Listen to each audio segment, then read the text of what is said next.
Hello guys, અમારા બ્લોગમાં તમારું સ્વાગત છે. આ બધા બંકાઓ પતંગ ચગાવી રહ્યા છે, તમે જોઈ શકો છો.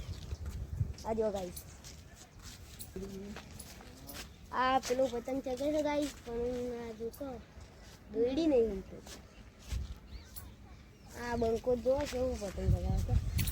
જો ગાઈઝ પેલો દોડી જ નહીં ઉમતો. ગાઈઝ કાપો તો પડશે યાર ગાઈઝ. જો ગાઈડ પતંગ કાપવું છે પણ આ દોરી નહીં ઉમતો કે બુજરું એટલે જતું રહે. ગાઈડ પેલો તો હારો દોરી જ નહીં ગમે તો કરીને તો દોરીને ઉપાય જ પડશે. ગાઈડ મન નહીં લાગતું મને એ કાપો એ જતું રહે ને એટલે એવું કરે ગાઈડ. આ જોજો વાળો દોરી નહીં ઉમતો ને કમા મજા આવી જાય. હા ગાઈસ, હવે તો હું ગુજરાત આગળ નહીં રમું.